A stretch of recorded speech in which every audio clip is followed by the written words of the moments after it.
si Auntie Claire, minsan lilibangin mo na lang yung sarili mo, 'no?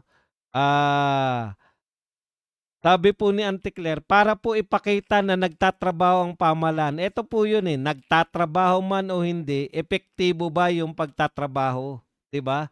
Hindi niyo po puwedeng sabihin na, hindi na natutulog, lagi na lang ganyan yung dialogue.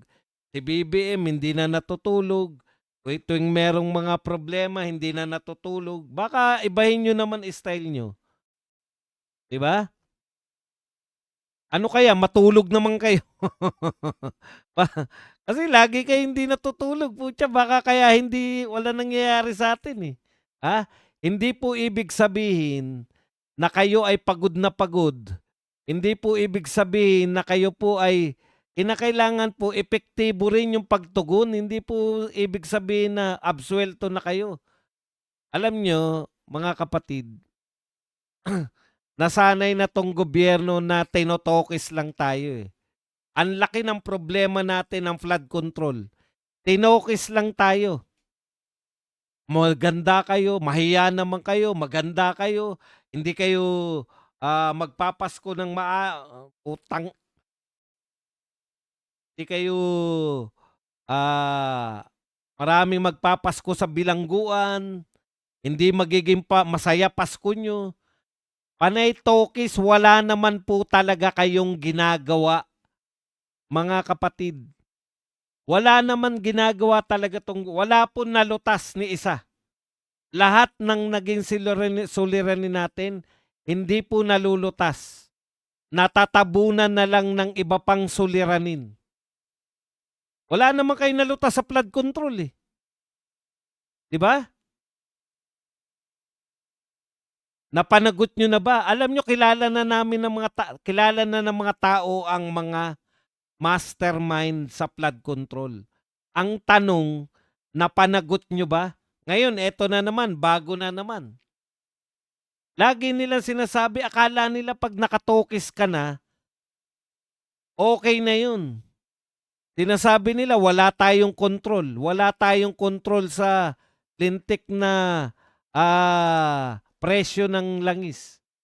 Tama naman yun, pero kaya po nating kontrolin yung itinataas ng presyo. Halimbawa po ito, sinasabi ni Congressman Anis Marcoleta.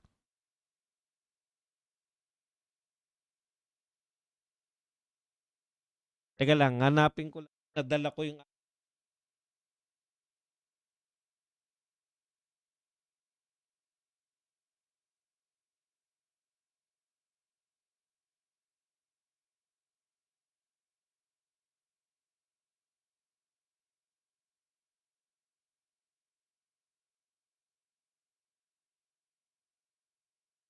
halimbawa po sa hearing, tinatanong niya yung mga opisyal ni Marcoleta, may tinanong po siya. Kasi eto batayan ni Marcoleta, simple lang, eh. Actually, pinipilosopo lang tayo ng mga taga-gobyerno, eh. Tinutokis, pinipilosopo, pero wala po silang aksyon. Ang sabi po ng Pangulo ng Pilipinas, 'di ba? Merong tayong 50 to 60 days na oil buffer. Ibig sabihin, kung 2 linggo pa lang, sana hindi pa nagtataas ng presyo. Kung magtaas man ng presyo, hindi gano'n kalaki, 'di ba? Ngayon, 50 to sabi naman ng mga opisyal na tinatanong ni Marcoleta, alam niyo po, kinakailangan din po nilang i-replenish yung supply nila, eh. Mahal na po yung bibili nila sa susunod. Sa'tin kasi simple lang, 'di ba? Kung binili mo 'yan, halimbawa, binili mo 'yan sa dating presyo, tapos ibebenta mo ng mahal ngayon, doble-doble na yung kinita mo nung mga oil companies. Yun po yung hindi namo-monitor. Lagi po sinasabi nila, yun na lang nga po ginagawa, eh. Wala na nga po silang ginagawang kakaiba, eh, 'no? Ang laging sinasabi ng kahit sino, mino-monitor namin, binabantayan namin, nag-iisip ng paraan, gumagawa ng paraan, naghahagilap na kami ng mga, pampalit. Panay mga future tense eh. Ang present tense lang nila na ginagawa, laging minomonitor. Ngayon, pati pala pag monitor, hindi po nila ginagawa. Paano natin nalaman? Tinanong sila direkta eh. Kasi nangangatwiran po sila. Yan yung problema eh. Instead na nagtatrabaho, nangangatwiran po.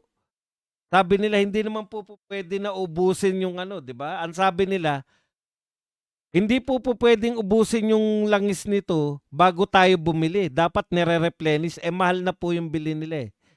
Ang tanong ni Marcoleta, tinignan nyo ba kung magkano yung bili nila? Di ba? Katwiran lang yan eh. Direkta, tinanong sila, tinignan nyo ba kung magkano yung bili nila? Pinakita ba sa inyo ng oil company kung saan sila bumili at magkano bili nila? Hindi naman pala nila nakita. Putya, para saan yung monitor na sinasabi nyo? Monitor na lang nga, hindi nyo pa nagawa. Alam nyo ba yung monitor? Para ka nang walang ginagawa nun. Yun na lang pag monitor, hindi mo pa nagawa.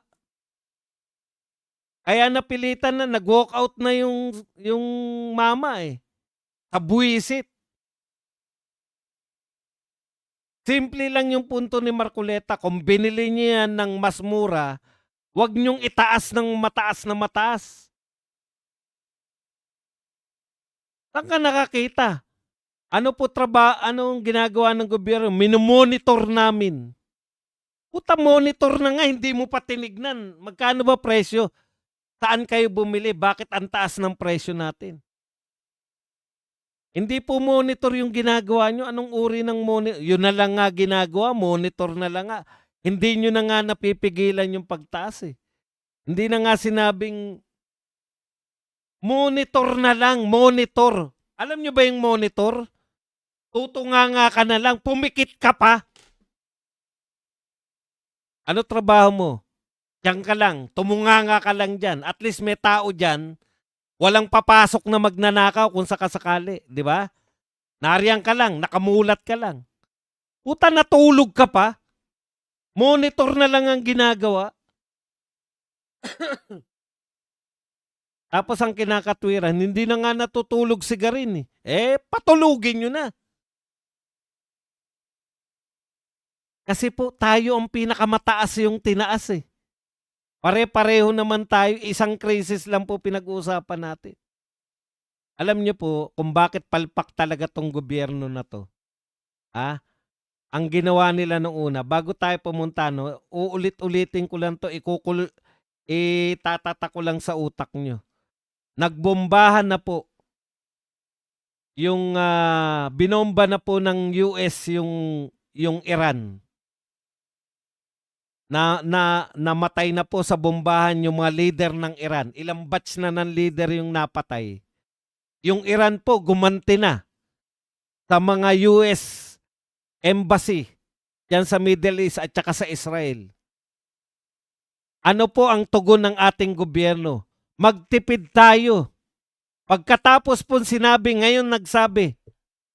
ngayong araw nagsabi, magtipid tayo.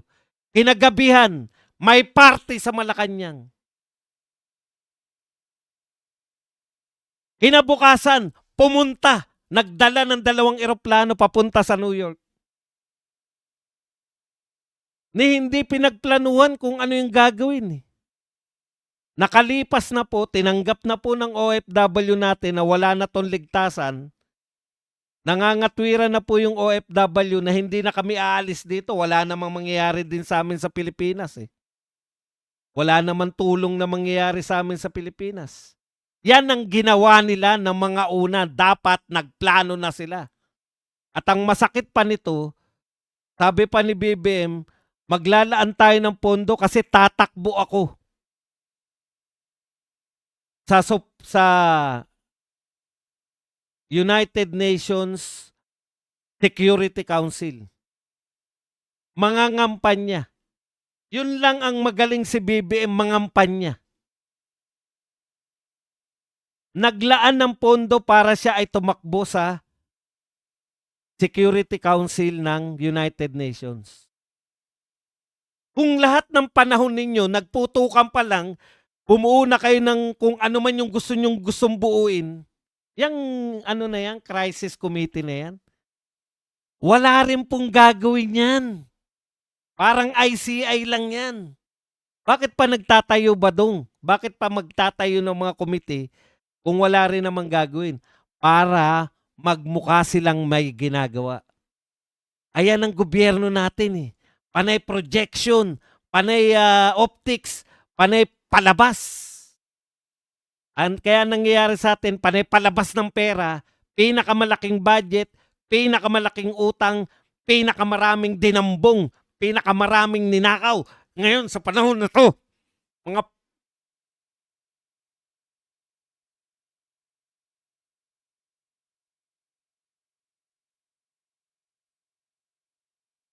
ngayon nag full blown na. Binobomba na yung mga kung ano-ano. Wala pa rin. Wala pa ring malinaw. Naghahanap na po tayo ng mabibilhan. Kaya po mayroong diplomatic relationship sa bawat bansa. Matagal ko nang sinasabi ito. Kaya tama si Tatay Digong na friends to all, enemies to none, kasi you didn't know what will happen in the future. You will not know. You have no, wala kang bolang kristal. Hindi mo alam kung ano mangyayari sa kinabukasan. Kaya ang dapat ginagawa mo ngayon, nagtatanim ka. Ang isa sa pinakatrabaho ng Pangulo na siya lang po ang nakakagawa, yung pagiging vlogger, Mr. President, kaya po ng kahit sino yan. Napakarami yung vlogger. Pero saan kayo nagmahusay sa pagiging vlogger? Mr. President, alam niyo po ba kung ano lang pong trabaho ang tanging kayo lang po ang nakakagawa? International diplomacy. Pakikipag-ugnayan sa mga bansa. Kayo lang po. Kayo lang po ang tanging architect ng international relation.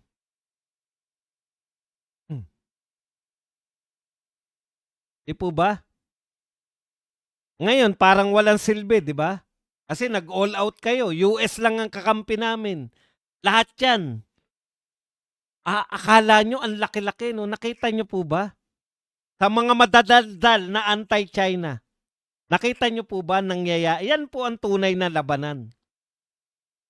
Pinomba yung mga leader nyo, tigok yung mga leader nyo, nagbobombahan ng mga airfield, binobomba talaga yung inyong lugar. Winawasak yung mga pagawaan ninyo ng mga missile.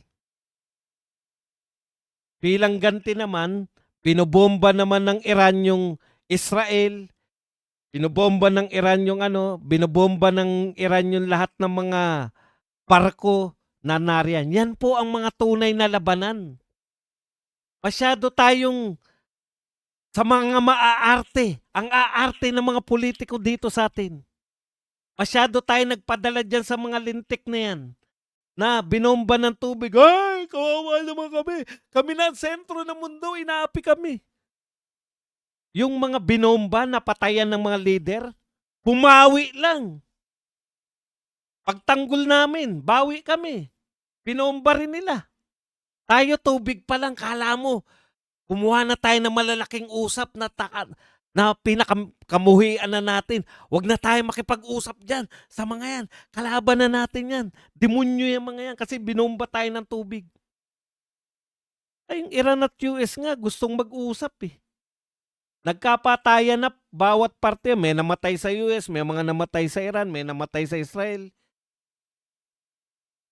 Ang dami na pinsala. Pwede silang mag-usap. Ang tawag dyan, diplomatic relationship. Mr. President, ikaw lang ang may kakayahan yan. Nagpadala kayo mga Tariela na yan. Ngayon, bakit hindi kumikibo sila Tariela, si Carpio, sila Trillanes, sila De Lima, sila Hontiveros? Bakit hindi sila makakibunga yun kung saan tayo kukuha ng mga langis? Mr. President, that's why you have international relationship para sa mga ganitong pagkakataon. Alam niyo ba, Mr. President, dumaan ang bansang Pilipinas at ang mundo kamakailan lang? Dumaan tayo sa pinaka-worst na problema ng mundo, pandemya.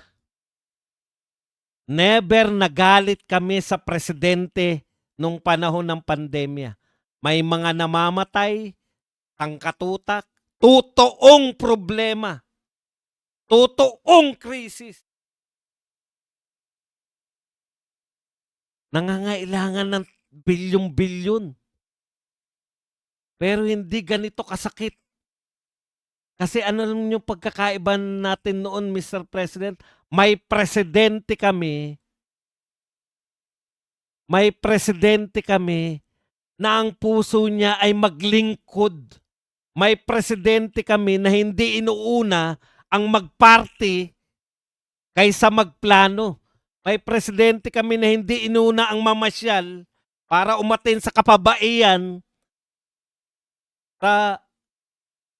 Kababaihan yun, Mr. President. Lalaki ka eh. Ba't ka atin dun? Kasi,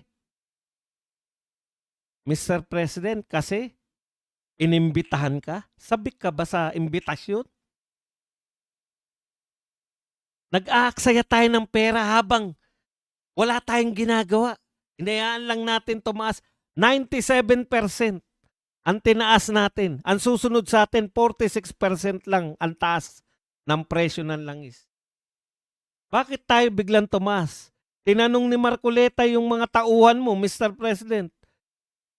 Natignan nyo ba? Tinignan nyo ba yung record ng mga oil companies? Saan sila bumili? Bakit tumaas? Monitoring lang, Mr. President. Wala pa kayong inuutos na kung ano. Imo-monitor lang. Hindi namin tinignan. Pag mo-monitor na lang, hindi pa kaya eh. Paano? Anong direksyon ang ibibigay ng Pangulo? Ina-announce niya, tatakbo ako sa United Nations Security Council. Hindi mo nga ma-secure yung langis ng Pilipinas. Security Council pa ang gusto mong takbuhan. Wala nagiging proud. Alam niyo, Mr. President, nung araw magsalita sa UN ang presidente ng Pilipinas, proud na proud kami. Ikaw, nagsalita ka sa UN sa kababaihan, sabi namin, aksayado lang. Pag-aaksaya lang ng panahon. Pag-aaksaya ng pera. Nagplano ka na lang sana kung anong gagawin natin. Hanggang ngayon, walang plano. Hindi, bumuo na kami ng committee. Crisis committee. Lagi na lang ganyan. Bumuo na kami ng ICI. Anong silbi ng ICI? Na-realize na ng mga Pilipino, inuunggoy nyo lang kami. ICI, may silbi ba talaga yung ICI? Wala. May napakulong ba yung ICI? Meron siguro, mga maliliit. Yung mga pinapris ninyo na mga pera sa AMLAC na ang lalaking balita. Uy, na-press na. May ginagawa pala gobyerno na press. Ang kahulugan pala ng press, panandali ang hindi ka muna mag-withdraw. Putya, hindi naman pala habang panahon. Expired na po yung mga na-press nila. Wini-withdraw na ng mga magna. Mga magna. Kaya sa halo-halo po nakakagalit eh. Maliit lang po itong problema kumpara po sa pandemya. Napakaliit po na problema nito. It's only, ano lang po sana to, paano ka makakakuha ng supply? Balik po natin sa friends to all, enemies to none. Dalawang bansa, Mr. President, dalawang bansa ang malayang nakakakuha ng langis at nakakapagbenta sa buong mundo. Dalawang bansa. Nakaibigang-kaibigan natin nung panahon ni Tatay Digong. Dalawang bansa nagngangalang China at Russia. Sila po, hindi po natigil yung supply nila ng langis. Hindi rin po natigil yung Russia nga po, katunayan, Mr. President, para po sa kaalaman niyo lang. Dati pong may US embargo, ipinagbawal po ng US ang pagbili sa Russian oil. Pero dahil sa kakapusan po ng langis sa buong mundo, pinayagan na po nilang magbenta ang Russia ng langis nila. Napakaswerte ng mga kaibigan ng Russia at China. Dahil mabebentahan sila ng langis. Law of supply and demand. Pag maraming demand, konti supply, mahal ang presyo ng langis. Paano mo ma-offset kung ikaw napapaboran ka ng may mga binibenta? Tanong ko lang, yung China ba at Russia mahalan langis? Hindi. Ang dami nilang supply eh. Ha? Eh kung kaibigan kaya natin sila, dadami din kaya ang supply natin? Malamang. Ano na kaya yung mga nananawagan ng China, lusob sa China, kung ano-ano pa? Wala ba kayong suggestion kung paano tayo makakakuha ng langis ngayon?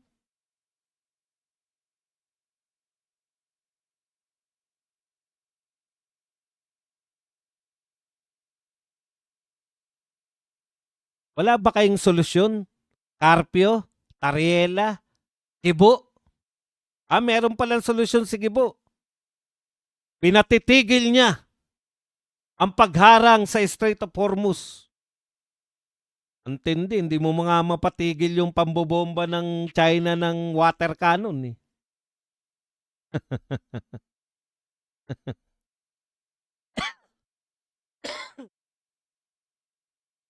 Alam niyo po, na-imagine ko lang, no? Kaibigan-kaibigan ni Tatay Digong si Xi Jinping tsaka si Putin.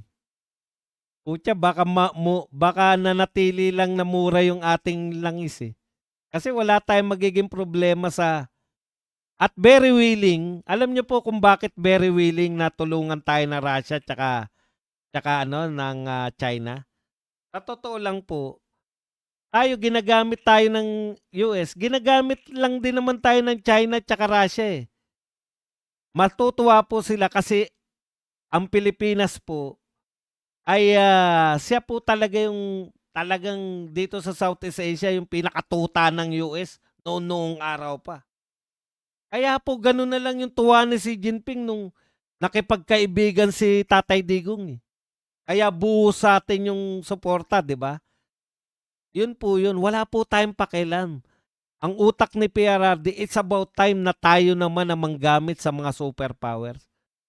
Nakakita ng presidente ng Pilipinas na ginamit niya yung mga superpowers para sa kapakanan naman ng Pilipinas.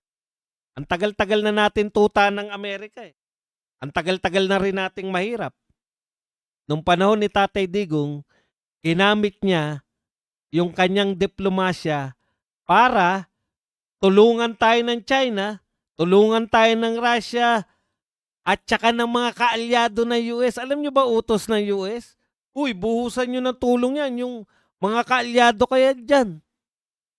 O kala nyo ba si Tatay Digong China lang? Huwag kayong maniwala dyan.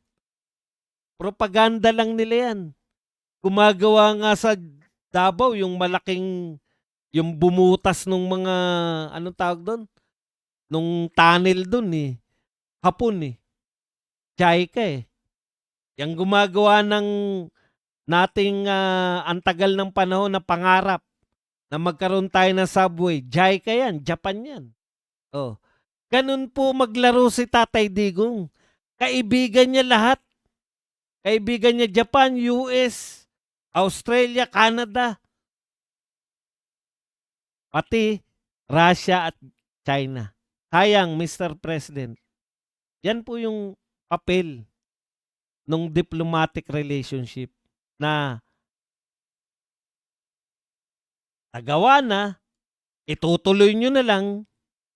Hindi naman nakipag-away si Tatay Digong sa US eh. Kaibigan pa rin naman natin yung US eh.